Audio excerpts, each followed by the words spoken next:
Bonjour, aujourd'hui je suis avec Médoc et Moguri et comme d'habitude, comme chaque année, nous allons parler des jeux les plus attendus par la rédaction en 2015 et vous allez voir qu'il y en a un bon paquet. Bienvenue dans Extra Life.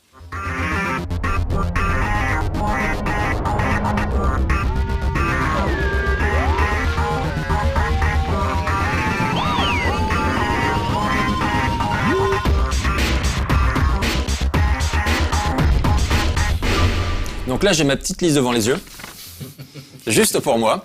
Donc évidemment, je crois qu'il y a pas mal de titres dessus qu'on se partage, et j'en ai mis un en tête de liste. Clairement, tu vois, cette liste, je l'ai faite. J'ai commencé avec 2 têtes. Ensuite, j'ai été checker sur Internet, voir si j'avais pas oublié des choses. Ouais. Ensuite, j'ai été checker des dates par rapport à des jeux indés, voir si potentiellement ils pouvaient sortir en 2015 ou ils allaient sortir en 2017 alors qu'ils avaient été annoncés en 2013. Bref, compliqué. Mais le premier que j'ai mis sur ma liste. C'est un style de jeu top, mec, t'es en train de faire un jeu top. Non, du tout. Parce que du coup, parmi les jeux les plus attendus, il y en a qui sont tout au bout. D'accord, ok. Tout au bout. Ouais, Ouais. bon, on va faire tomber Bloodborne, évidemment. Non, c'est pas le premier de ma liste. Donc, ouais, le premier de ma liste, c'est The Witcher 3. Voilà, The Witcher 3, qui a été malheureusement décalé quelques mois là tout récemment. Et pourquoi on l'attend énormément? Déjà parce que Witcher 2 était excellentissime, et ensuite parce que moi personnellement, il y a un truc qui m'accroche énormément dans un jeu vidéo, c'est sa qualité graphique et c'est sa direction artistique. C'est un truc qui me fait rentrer dans un jeu ou qui potentiellement me fait sortir d'un jeu. Et donc là, The Witcher 3, quand j'ai vu les premières images, je suis juste tombé sur les fesses. C'est magnifique. Et que ce soit sur PC ou PS4, Xbox One, j'attends énormément de ce titre. Et idem, il doit sortir sur PS3 et 3.6 également. Et je suis curieux de voir ce qu'ils vont faire. Oui. Mais bon, voilà. C'est le jeu. Bah on a vu Dragon Age géré sur qui tirait un peu la langue sur PS3 sur l'ancienne génération. Là, on est d'accord sur Witcher 3? Vous l'attendez aussi ou pas? Ou pas du tout? Oui, pas trop. Mais on est d'accord, t'es pas qu'avec nous, t'es d'accord avec tous ceux qui te regardent, tout le monde est d'accord. Évidemment qu'on l'attend, on est triste de son retard, mais en même temps, voilà, j'ai envie de croire, j'aime bien croire que CD Projekt Red, et ils ont dit on retarde, mais c'est pour des vraies raisons, et c'est un retard qu'ils ont estimé, c'est quelque chose qui a été réfléchi. J'aime bien croire ça. Après, on verra à la sortie du jeu, si c'est une grosse arnaque, j'arrêterai de croire en CD Projekt Red. Je pense que c'est une grosse arnaque, tu l'as vu tourner déjà de toute façon un petit peu. Oh, bien sûr. Ça ressemble à une grosse arnaque? Non. Les mecs ont l'air d'être en place. Ouais. Mais du coup, et très rapidement, tu parles de The Witcher 3, on parle du studio polonais. Cyberpunk aussi. Hein. Peut-être ils ont rien annoncé dessus. Ouais, mais peut-être qu'en sous-marin, on sait pas parce que il me semble que c'était en 2013 qu'ils nous avaient montré ce trailer. Il me semble qu'ils avaient dit après, non mais on fait Witcher 3 et après on fait ça peut-être. Mais il me semble qu'ils sont encore, c'est une structure encore trop petite pour pouvoir faire deux jeux avec tant d'envergure. Ouais. Je pense ça aurait été bien comme surprise. Ça aurait été une belle surprise. Ça serait bien parce que c'est pas encore fait, mais il y a très peu de chances de voir ça en 2015, je pense. Bon, puisque t'as balancé le nom, on va pas suivre ma liste là, parce que c'est pas du tout le deuxième. Évidemment, normalement, cette émission, les jeux les plus attendus de 2015, on arrive, on dit Bloodborne, merci, au revoir. On vous fait pas perdre plus de temps que ça. À la semaine prochaine pour un prochain Extra Life. Zelda Wii U, merci, au revoir. Non, pas Bloodborne. Bien sûr que si, Bloodborne. Non, mais c'est Bloodborne, c'est... Pourquoi Bloodborne? Parce que... C'est comme Dark Souls? Alors...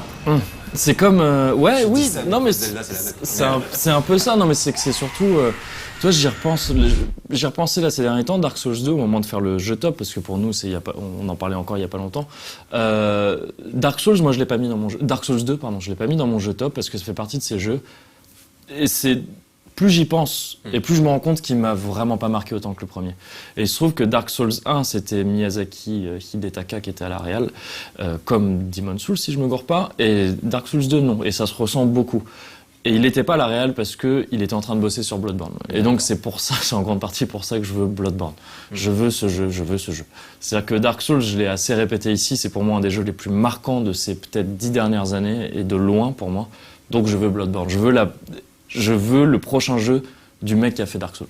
Ça se limite à ça. Hein. Ça se limite vraiment à ça. Ça aurait été dans une ambiance complètement différente et tout ça. Un réalisateur, c'est bien. C'est ça. Suivre des réalisateurs de jeux vidéo également. C'est ça. Et là, le fait de voir que c'est dans une ambiance assez commune, qui a quand même plein de choses en commun, c'est-à-dire cette approche du online qui a l'air intéressante. Là, récemment, au moment où on tourne cette émission, ils ont récemment parlé du Chalice Dungeon, une manière assez intéressante d'aborder le multi, donc en offrant un donjon qui est lié à une partie, qui change d'une partie à l'autre pour chaque joueur et que tu partages avec les autres.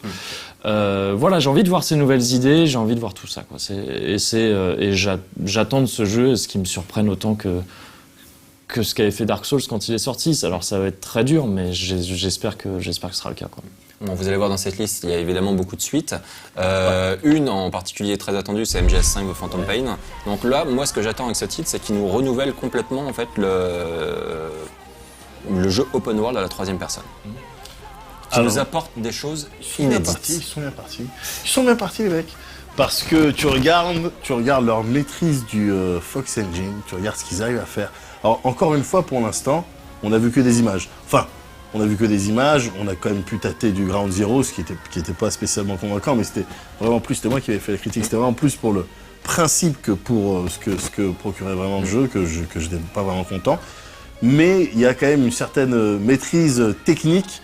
Et donc Konami avait lâché récemment cette vidéo à l'occasion des Games Awards sur donc Metal Gear Online, où tu voyais des choses tout aussi prometteuses. C'était flippant. T'avais vu ça, cette espèce de mini-mecha qui était à la fois un robot scooter. Ah ouais, non, mais et le mini-mecha sulfateuse dans lequel rentre Snake pour sécher tout le monde et des nouveaux pouvoirs. À un moment donné, tu le vois, il est en galère, il se fait shooter dans tous les sens. Et il disparaît littéralement pour réapparaître.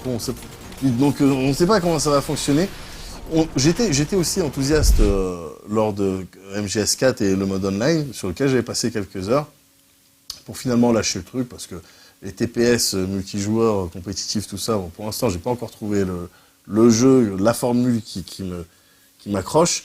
Mais là, je sais pas, j'ai l'impression qu'avec ce Metal Gear Konami, non, j'ai l'impression que même, enfin, j'ai l'impression, Thierry, que tu vas pas me voir souvent. J'ai une impression, en tout cas. J'ai une impression. J'ai l'impression que tu vas pas arriver à finir cette phrase. J'ai l'impression que. Mais sinon, toi, tu disais que tu attendais voir renouveler l'open world. Ouais.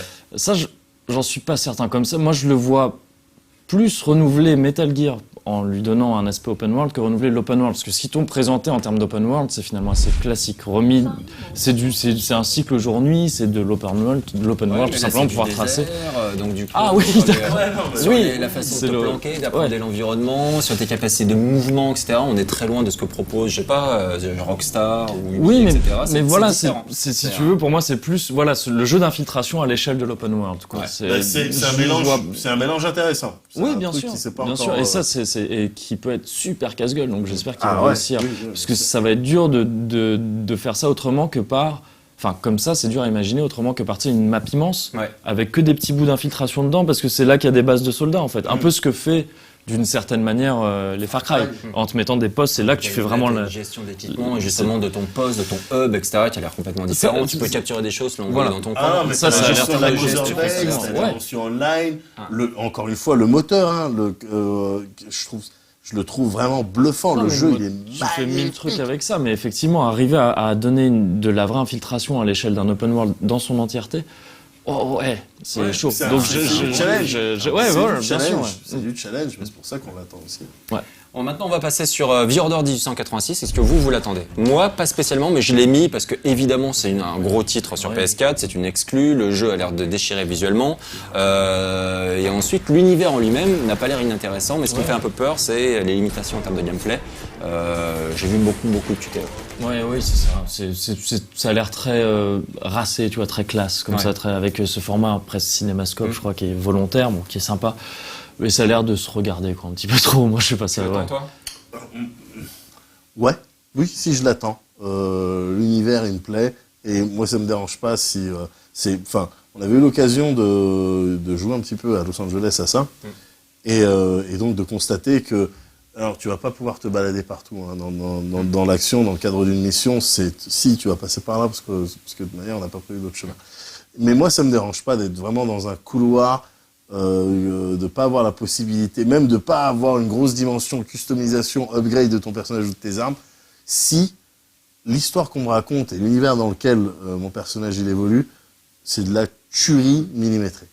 Je suis d'accord. Oui, bien sûr. C'est juste que c'est pas quelque chose qui m'attire plus que ça là avec ce jeu-là, mais effectivement, si c'est. On va rester dans un genre un petit peu similaire quelque part avec Uncharted 4. Là, on a vu davantage d'images récemment, et moi, je suis ultra fan de la série de Uncharted. Je trouve que déjà visuellement, c'est spectaculaire. Ensuite, les animations contextuelles sont bien gérées. Les histoires, ça dépend en fait des épisodes. J'aime beaucoup le 2, j'aime moins le 3. Ensuite, le 4, normalement, c'est un peu le dernier chapitre, et j'ai apprécié en fait les dernières images où tu voyais quand même le personnage s'approprier son environnement de différentes façons, en se planquant dans les herbes, en utilisant son espèce de grappin. Et une nouvelle fois, les animations contextuelles qui étaient très impressionnantes quand tu vois le perso qui s'accroche genre à une petite paroi et que t'as l'ennemi qui est juste au-dessus qui essaie de lui marcher sur les doigts pour le faire tomber. On est clairement dans un film à ce moment-là, sauf que c'est géré dynamiquement, quoi. C'est pas du script. Donc ça m'a impressionné, je l'attends énormément. Vous ? Un peu pareil que The Order en fait. C'est peut-être un peu moins fermé que The Order, mais ça l'est aussi. Mais c'est ce jeu, tu vois. C'est ça. Et puis c'est ce jeu où tu vas le faire une fois, tu vas sûrement vraiment apprécier si c'est bien foutu. Mais après c'est bon, ça se consomme. Tu le ressors avec des potes pour montrer des trucs, mais c'est un peu comme ça se consomme un peu comme un film dans le sens où tu vois, tu vas apprécier des scènes. Tu vas dire dans le 2 c'était tu montres la scène du train, tu montres l'hôtel qui se casse la gueule. J'espère qu'ils vont aller plus loin. C'est ça. Le 3 moi m'avait un peu déçu par rapport au 2 où le 2, tu vois, je l'avais consommé vraiment comme un truc où j'étais à chaque fois la scène d'après qui était encore plus impressionnante que l'autre. Mais c'est pas des jeux qui marquent énormément sur la durée, donc je l'attends pas plus que ça personnellement. On n'est jamais à l'abri d'un mode multi bien pensé, intéressant, qui nous accrochait et tout. Il n'était pas inintéressant celui-là. C'était pas inintéressant. C'était marrant. C'était fun, mais c'était pas suffisamment poussé pour garder son joueur pendant des mois. Ça faisait encore un peu mode bonus comme ça, ouais, souvent sur certains titres qui sont plutôt multi ou plutôt solo. Et mais des fois, ça fait très bien l'affaire. Tu regardes Dragon Age Inquisition, le multi c'est du bonus, hein, mais très bien, ça sert à te détendre à côté, quoi. Mais là, bon, on n'est pas à l'abri ils se pointent avec des nouvelles idées, des nouvelles choses concernant le multi ou la coop. On va rester un petit peu dans ce style-là avec Battlefield Hardline. Est-ce que vous l'attendez ? Non, pas du tout. Absolument pas. Il y a Battlefield. Très rapidement. Je suis très lassé par ces jeux comme ça, même si là ils essaient de t'apporter. En plus là j'ai l'impression, si tu veux, qu'ils sont un peu entre le fun assumé et quand même c'est du sérieux, c'est de la compète par les modes qui te présentent et les différents trailers que j'en ai vus. J'ai l'impression qu'ils sont un peu le cul entre deux chaises. D'un côté on se prend vraiment au sérieux, mais de l'autre on te propose de faire des cascades à moto en tuant des gens. Non. ça me parle plus trop. Je suis curieux de voir ce que ça peut donner, mais en effet, les dernières annonces ont étaient pas tip top. C'est-à-dire, ok, a priori, il y aura une bonne campagne solo, etc. Mais les nouveautés, entre guillemets, de la campagne solo, c'est genre, tu sors ton insigne pour que les mecs potentiellement puissent se rendre. Tu l'as déjà vu dans plein d'autres jeux, hein. Dans les Splinter, tu pointes ton gun sur quelqu'un. Enfin, dans 1 milliard de jeux, en fait. T'as également, genre, tu lances une douille pour détourner l'attention de gardes ou d'ennemis, etc. Tout ça, c'est des trucs qu'on a déjà vu dans d'autres jeux. Ensuite, moi, c'est une nouvelle fois, hein, on en est encore à l'évolution des moteurs graphiques. Et donc je suis curieux de voir ce que donne Battlefield Hardline sur PS4, Xbox One et PC, voir s'ils peuvent pousser le truc encore plus loin et de nous faire cette fois-ci un online qui soit encore plus solide qu'il ne l'était, plus stable. Son succès reposera principalement sur l'online. C'est pour ça que toutes les features qu'on pourrait nous sortir en solo, type douille ou insigne, c'est du gadget, ça sert à rien. The Division chez Ubisoft. Ouais. Enfin, ça fait pas peur un petit peu parce que The Division a vu des images qui étaient magnifiques, mais comme on avait vu des images magnifiques de Watch Dogs à son ouais, mais bien sûr, mais encore une fois, maintenant tu me connais, j'applique mon filtre. Ouais, mais qui m'a pas tué, qui m'a rendu plus fort. C'est un autre studio, c'est pas Ubi Montréal, donc du coup, j'espère qu'on n'aura pas trop la formule Ubisoft appliquée sur ce titre, mais il était très intéressant, déjà visuellement, et sur certains principes de gameplay, avec une persistance du monde, avec une vraie ouverture, enfin ça se rapproche pas mal du MMO, quoi. C'est comme ça qu'ils te le vendaient, en tout cas. MMORPG, voilà. Donc là, encore plus que pour Battlefield, les interactions online, elles seront essentielles. Les mécaniques qu'ils vont nous trouver, qu'ils vont mettre dedans, ça sera essentiel pour voir si le jeu vaut quelque chose. Maintenant, ce qu'on nous a montré graphiquement, c'est impressionnant. Mais je sais appliquer le filtre qui va bien. Ça n'y a pas de problème. Mais du coup, c'est les jeux attendus 2015. C'est clair. On va arrêter un petit peu avec les AAA et s'intéresser plus à de l'indé maintenant avec Axiom Verge, que moi j'attends beaucoup. Il nous avait été présenté à l'E3 dernier. Donc c'est un jeu très pixel art qui est développé par un mec tout seul et qui s'inspire des Metroid version Super Nintendo. Et très beau, avec en plus ce côté, ils vont utiliser un petit peu les glitches que tu as dans ces vieux jeux et l'intégrer au gameplay. Donc je suis vraiment très curieux de voir ce que le mec va proposer avec ce titre, mais déjà le feeling manette en main était très positif puisqu'il rappelait clairement Super Metroid, qui reste un incontournable encore aujourd'hui. On avait également Hyper Light Drifter. Ouais, alors ça... c'est un jeu que j'en peux plus d'attendre là, depuis un certain temps maintenant, parce qu'il avait été kickstarté. il y a peut-être 2 ans déjà, je sais plus, ouais, il me semble que Il c'est était c'est présenté quelque aussi chose le comme ça. 3 dernier, on avait Ouais. vu. Vous aviez pu y jouer un petit peu, si je me trompe pas. Juste un mode combat vite fait. Ouais. C'était pas, ça manquait encore de fluidité. J'espère qu'ils vont Ouais. améliorer ça. Voilà. Voilà, mais sinon ça a l'air magnifique, l'ambiance très stylée dans les déplacements du personnage, son utilisation du flingue, des armes, tout ça, et l'ambiance a l'air de tuer. Enfin bref, je l'attends vraiment comme un fou. Voilà, pour le coup, en termes de direction artistique, ça, C'est c'est un jeu assez qui me parle impressionnant, ouais. complètement. Idem pour Chasm. Oui. Et Chasm qui est un jeu, pareil, il était kickstarté. Moi je l'attends depuis déjà quelques temps, il devait sortir en 2014, il sortira en 2015. Il y a pas mal de versions qui tournent, donc on sait déjà que le jeu va tenir la route. Donc ensuite ils ont rajouté plein de choses suite au Kickstarter où ils avaient eu un petit peu plus que ce qu'ils demandaient. Et donc c'est du Metroidvania pur et dur. Très pixel art, avec la génération aléatoire de niveaux, avec vraiment un côté RPG développé. Ça a l'air très intéressant. Et ça pour le coup, pourrait être le Shovel Knight de l'année prochaine. Ah oui, Voilà, possiblement. je m'avance sans doute un peu quand même, mais pourquoi pas. Ouais. Et là, on a des news plus fréquentes sur ce jeu-là, en tout cas par des intermédiaires comme Twitter, tout ça. Le créateur du jeu poste son avancée plus régulièrement qu'un Hyper Light Drifter, tout ça, donc c'est plus rassurant quelque part. C'est clair. de voir No que Man's c'est- Sky. No Man's Sky, ouais. No Man's Sky, clairement, là, c'est un des jeux les plus hypés du moment. Ouais. Donc, il est très attendu en 2015, là, sur PS4 d'abord, puis Ouais. ensuite sur PC. Donc, génération aléatoire d'univers. Ça fait carrément. Atome, comme ils te disent, même si ça, bon, faut pas. Et Après, la seule inquiétude, c'est. Bah c'est ça, c'est qu'est-ce que tu vas faire dans tout ça. C'est un peu cette espèce de contre-hype qu'il y a en ce moment, de dire ouais non c'est beau, t'as l'impression que les gens sont saoulés de voir ça et que tout le monde s'enthousiasme là-dessus alors qu'on n'a rien vu de concret finalement en termes de jeu. C'est-à-dire que t'as un HUD avec des munitions, des trucs comme ça, mais tu sais pas à quoi ça sert pour l'instant.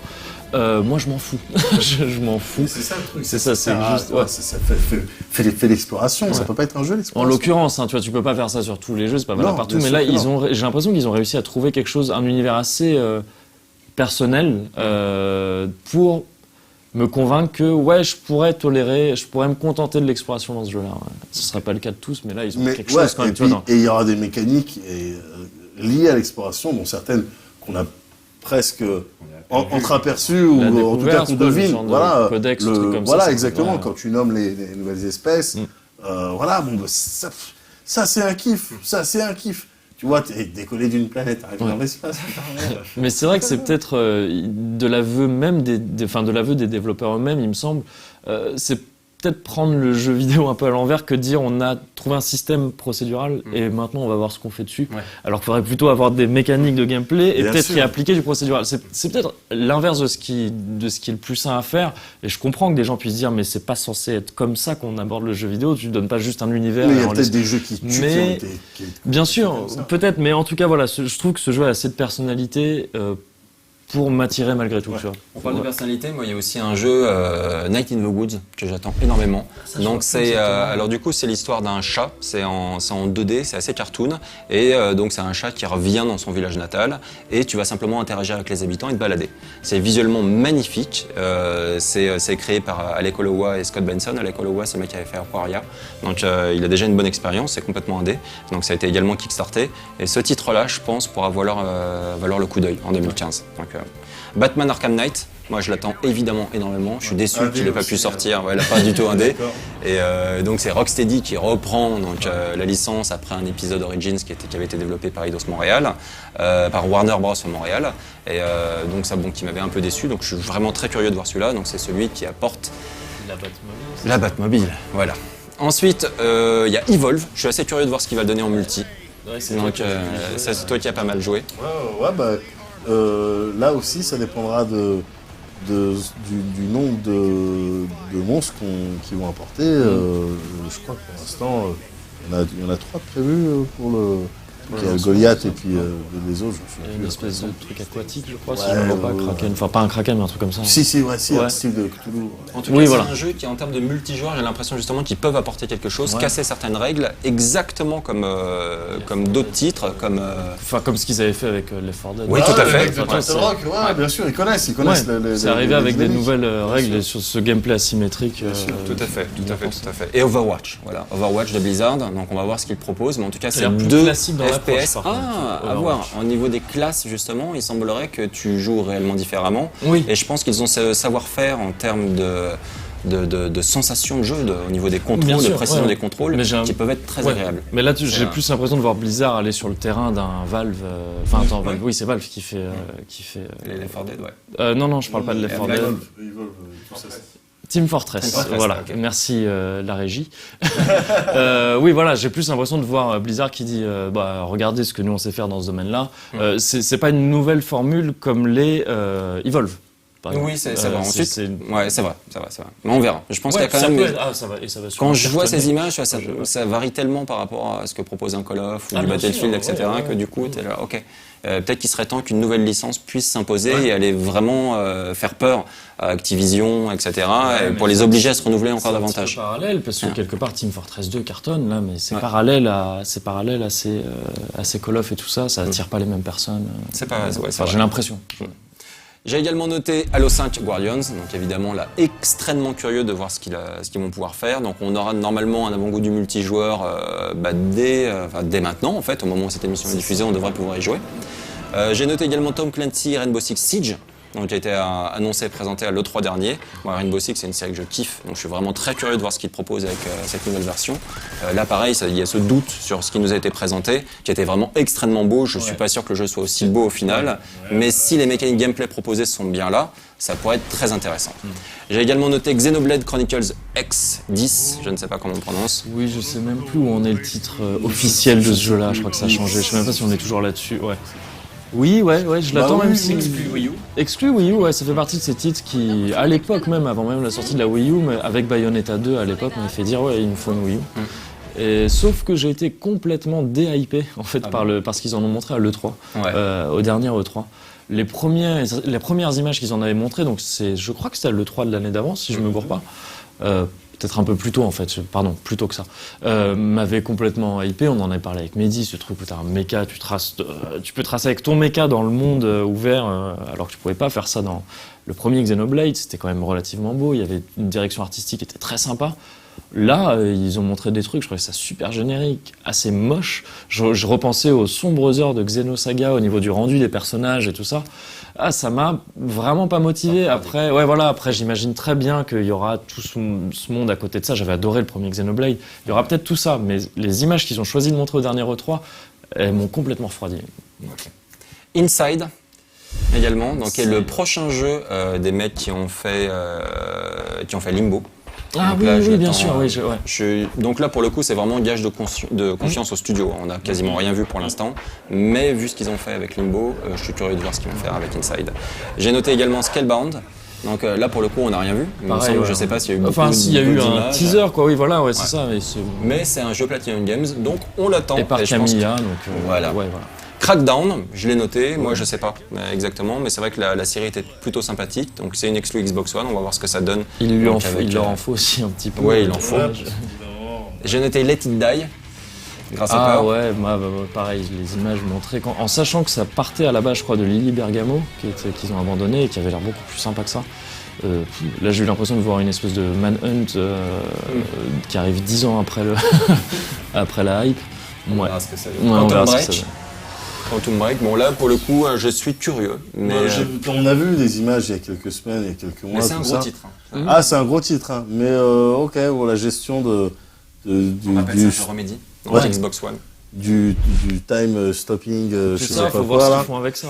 Ouais, d'accord, ok. Bon, Et c'est pas avec ce jeu-là qu'ils avaient un projet de série et tout ça. Il y avait pas tout un truc en même temps. Oui, sans doute. Si je me plante peut-être, même si ils avaient annoncé ça. Ça serait vraiment pas impossible. Ça me semblerait logique. Remedy est vachement dans le développement de ses univers. Ça me dit quelque chose. On a également Splatoon. Donc là, on avait pu l'essayer à l'E3 sur Wii U. Je pense que ça peut être extrêmement bon. Visiblement, ils ont rajouté énormément de choses par rapport à la version qui nous a été présentée. Et ça peut être une des belles surprises de 2015. Rise of the Tomb Raider, moi personnellement j'en attends pas grand chose, mais s'il relève le niveau par rapport à la version précédente, qui avait déjà été appréciée par beaucoup de gens, sauf moi, du coup, donc pourquoi pas. Mais bon. Star Wars Battlefront. Ça ne me parle pas plus que ça. C'est ouf toi. Star Wars, jeu vidéo. Moi, je demande à voir. Je sais. Attention, d'accord, ok, Kinect Star Wars. Pourquoi t'as pas fait la critique? Non, Ça, tu dis Star Wars, jeux vidéo. évidemment, il faut pas que t'aies Star Wars et Kinect dans la même phrase, sinon ça n'a aucun sens. Mais là, il n'y a pas Kinect, tu vois, c'est Star Wars Battlefront, c'est pas Star Wars Kinect Battlefront. Si ça avait été Star Wars Kinect Battlefront, je l'aurais pas mis sur la liste. The Legend of Zelda Wii U, donc évidemment le premier Zelda en HD et open world. Alors là, pour le coup, je suis vraiment extrêmement curieux de voir ce que Nintendo va proposer dans ce style de jeu. C'est un peu une première pour eux.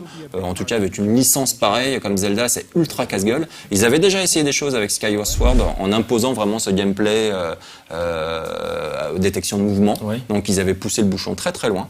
Et pour moi, ça avait vraiment marché, mais ça avait fait reculer pas mal de gens qui avaient un petit peu peur qui n'avaient pas la même sensation de contrôle. Donc on va voir ce qu'ils proposent là Et avec ce qu'il faut celui-là. voir aussi que l'open world, ils l'ont déjà tenté d'une certaine manière avec Wind Waker, d'une certaine manière. D'une certaine Et ça, manière.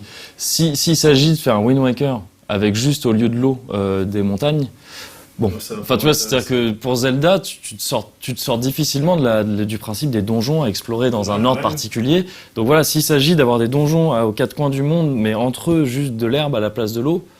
Je suis d'accord qu'il faut beaucoup de gameplay. C'est ça, il faut trouver ce truc. Oui, tout c'était déjà en- le cas avec le dernier Zelda en fait sur 3DS, qui te laissait Alors, la possibilité d'explorer les temples dans l'ordre que tu Dans voulais. l'ordre que tu voulais, Donc ouais. on sent qu'ils vont tout doucement vers cette notion d'ouverture de plus en plus importante. Déjà dans Ocarina of Time, t'as un petit côté open world léger, mais là c'est du full open world. Ouais. C'est vraiment annoncé comme ça, donc on va voir ce qu'ils En proposent. sachant que dans ces cas-là, ils hésitent à aller trop loin aussi parce que les gens attendent trop du Zelda, donc Ouais. c'est délicat. C'est vrai qu'il est intéressant à voir arriver Innover, celui-là. de toute Ouais. façon, dans une licence déjà aussi installée avec une telle communauté de fans, c'est toujours extrêmement délicat.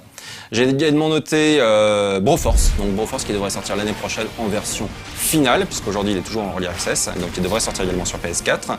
J'ai noté Lovers in a Dangerous Spacetime qui était présenté l'E3 dernier sur Xbox One et qui devrait sortir également sur PC, voire sur 3.6 il me semble, et qui devrait être très très bon aussi. C'est du multijoueur. Tu diriges une espèce de planète vaisseau spatial et tu te déplaces à l'intérieur du vaisseau pour aller choper différents postes. Donc le poste de pilote, donc, où tu diriges ta petite planète vaisseau, ou alors les postes de tir, etc. Et c'est multi. Et donc tu es obligé de communiquer donc, avec les personnes autour de toi de manière à ce que ça ressemble à quelque chose, quoi, sa partie. Ça a l'air très intéressant. J'ai noté également The Witness, je ne sais pas si je l'ai cité déjà. Donc The Witness est le prochain jeu du créateur, de Jonathan Blow, le créateur de Braid. Donc du coup, là, pour le coup, gage de confiance. J'ai noté Ori and the Blind Forest, qui était très très joli, qui avait été présenté sur Xbox One à l'E3 dernier. Je l'attends. J'ai noté également Star Fox, donc Star Fox, on n'a strictement rien vu, mais bon, là pour le coup, Ouais. je suis curieux de voir ce qu'il donne sur Wii U. Petit jeu quand même, tel qu'il en avait parlé. Il me semble que c'était pas dans le cadre des jeux que donc c'était Miyamoto, je crois, qui avait présenté ça en disant tout cas, c'est quelqu'un regardez, qui lui posait la question, en fait, Ouais. et hop, et donc il disait Et il oui, montrait Star Fox ce devrait petit, même sortir avant Zelda, etc. Ouais, voilà, mais j'ai peur que ce soit que ce soit pas un énorme jeu. Bon. Comme Persona 5 peut-être. Alors Persona 5, j'ai peur que ce soit un jeu beaucoup trop bien. En fait, c'est ça. C'est ça le problème, c'est qu'on a peur qu'il soit vraiment trop bien. C'est ça. Du coup, moi, je suis pas Persona spécialement à 5, l'aise. si vous deviez faire un top 3 des jeux les plus attendus de 2015, est-ce qu'il est dedans? Un top 3. Ouah, c'est compliqué. Top 3 2015, attends, j'ai The Witcher. S'il est pas dedans, il est pas loin, pour moi. Ouais, dans le top 5, il y est, automatique. D'accord, top 5 il y est. Sur PS3 et PS4 donc. Persona 5, donc on l'attend, pourquoi? Parce que juste c'est du Persona ou il va Ouais, apporter quelque chose? C'est ça, non, parce que c'est du Persona, on sait pas du tout ce qu'il va apporter, parce qu'on n'en a rien vu pour comme l'instant. Zelda. On a rien Ouais, on a ouais. vu juste un teaser, mais ce truc, c'est qu'on a juste vu un teaser avec des noms, Ouais. mais à l'instar des autres jeux sur lesquels tu fais confiance parce que là, les noms qu'on a vus, c'est la team Persona. C'est Enfin, c'est la des- nouvelle team la Persona, nouvelle team ouais. Persona, mais c'est des noms qui rassurent. Et si, comme Kevin et moi, t'avais fait le 3 et le 4, et t'étais un petit peu dans ces délires-là, t'attends clairement le 5. Ouais, Tu ouais. sais on sait qu'on va passer du temps avec notre Et en plus, il commence à faire un truc là avec le 3 puis le 4 qui sont le 4 montrer des liens avec le 3 qui commence à développer alors de manière plus ou moins habile avec les jeux de combat, les jeux de danse, les Persona Q et tout ça qu'ils font à part. Tu commences à avoir une espèce d'histoire globale qui pourrait les jeux de baston par exemple teasent un peu une arrivée de Persona 5. Donc peut-être que tout ça Persona 5 va peut-être s'agglomérer à un univers déjà existant et faire quelque chose de finalement assez sympa au final.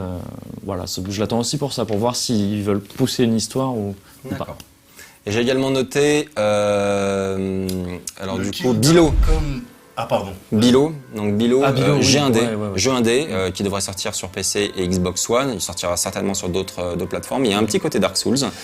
C'est très très très joli. Ça va être un jeu avec une atmosphère très développée. Il nous avait été présenté, enfin il a été présenté à l'E3 dans des tout petits stands. C'est vraiment une petite équipe qui travaille dessus. C'est potentiellement un des meilleurs jeux indés à venir en 2015. Ouais, ça a l'air. Et c'est surtout cette approche de la taille, quoi. Parfois t'es minuscule au milieu de trucs immenses. Ça a l'air d'être très réussi de ce côté-là. Donc Not a Hero aussi, Titan Souls, pas mal de jeux développés, édités par Devolver. Et auxquels on avait joué même. Ouais, et qui devrait sortir début 2015, donc on espère que ça va arriver très vite. D'abord sur PS4, Oli 2 aussi. Et on va terminer avec, on sait pas trop. Donc il y a des jeux qu'on attend, mais bon, c'est pas la première fois qu'on les cite. Pour Kingdom Come, qu'on n'a pas dit, ce jeu médiéval qui a l'air d'une approche assez réaliste. Ouais, c'est ça.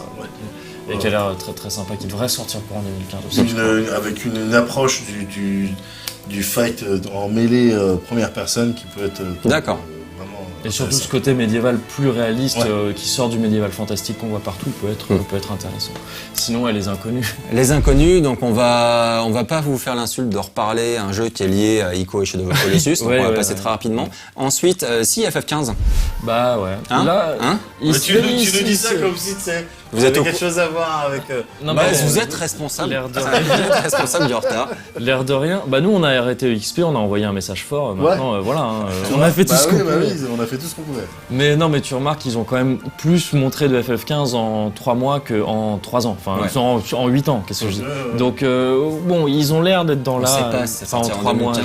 On sait pas, mais au bout d'un moment, il va falloir qu'ils sortent. Quoi, en tout cas. Et 2015, ce serait bien pour FF15 finalement. Oui, au final, il y a comme une. Sinon, il faut attendre 2115. Oh ouais, c'est galère. Non, je pense que c'est pas déconnant d'envisager 2015 pour FF15. L'hiver 2015, soit d'ici un an quasiment, à l'heure où on tourne cette émission, peut-être. Et des Q11 Des Q11, moi j'y crois pas pour 2015. Je crois pas pour 2015. Je sais pas. Moi j'y crois. Enfin, je prie pour qu'ils sortent. Si possible sur 3DS, ce serait pas mal. S'ils le sortent sur Wii U, si possible en France aussi, ce serait sympa. Mais donc j'attends quand même un retour de Square Enix. Du 7, là, qu'on n'a pas eu. Le 7 sur 3DS, je crois, ou sur.